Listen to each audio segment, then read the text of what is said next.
Do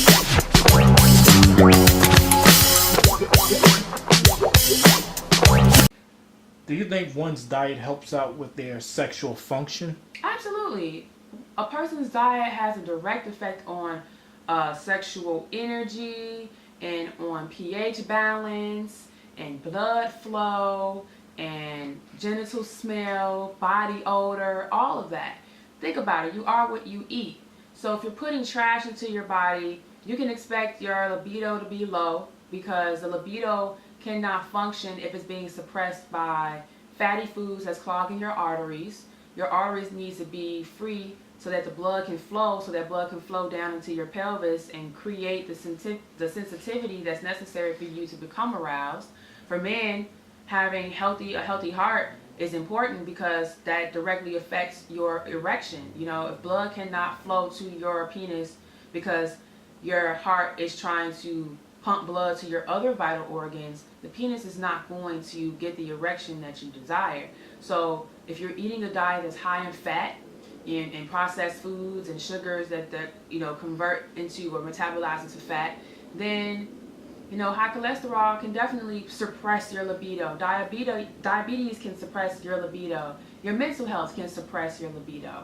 So it's really important, not just because people always talk about diet and they primarily think about taste of secretions like semen and vaginal fluids. But when it comes to diet, we need to be focused more so on how am I eating to keep my blood flowing properly, because that's the main component for arousal when it comes to physical anatomy is blood flow. Blood has to flow to the clitoris for it to enlarge and become sensitive. Blood has to flow to the vagina so it can become tight and moist and sensitive. It's important. So I would suggest that people incorporate more water, more greens, more sleep into their diet, and also monitor your mental health and what you're ingesting mentally about sex, because that mental diet can also have an effect on your sex life. Like the porn you just talked about, that's not healthy to consume because you're getting the wrong idea about what should happen when you see blood during sex. So just something to think about, not just physical food but mental food. And that refers to swallowing.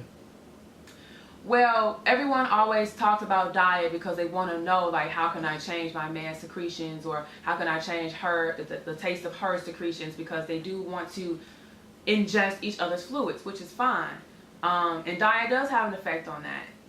Smoking, drinking, the foods that you eat. If you put live, natural things into your body, alkaline water, fresh fruits and vegetables, whole grains, nuts, then you'll taste great. But if you're eating all this food that's high in saturated fat and it's all processed foods, and you're drinking hard liquor all the time and smoking cigarettes and cigars, your bodily fluids are going to taste bitter, and all of that also will come through your pores. So if your partner's trying to lick your neck, they can taste the black and milds coming through the pores on your neck, and even smell it. As your bodies are moving and bumping together, you start sweating, all of those toxins are going to come out of your sweat and while you're having sex, and it may not smell good. People talk about, well, what does a room smell like after you have sex? And that's a part of it, how you eat and your diet. Over the years, there have been so many sexual aids out there, for men and women. How do you feel about it?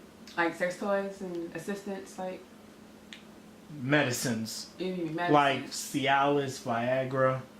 Well, when you look at the medical industry, there are more supplements for men to help them remedy ED and PE, erectile dysfunction and premature ejaculation, than there are medicines to help aid women who are dealing with vaginal dryness because of hormonal shift, or even women who have low sex drive. That's something that's started to come into the frame now, where it's being talked about that there is such a thing as female sexual dysfunction and hyposexual drive. Well, wait. I know it's HSDD. It was basically women having no sex drive. And, I don't see anything wrong with medications, but the issue is that with the man-made things, there's all these side effects, right? Like, well, you can't use Viagra if you have a weak heart, you know. But for a man that has ED, that's like an instant solution. But then you do have herbs that, you know, one can ingest and it can help with that as well. But again, if you are a man that has a heart condition, the reason why you can't use Viagra is because basically these medicines are speeding up how much blood is being pumped so it can go down into your penis. But again, if you have blocked arteries, that can't happen. You'll have a heart attack.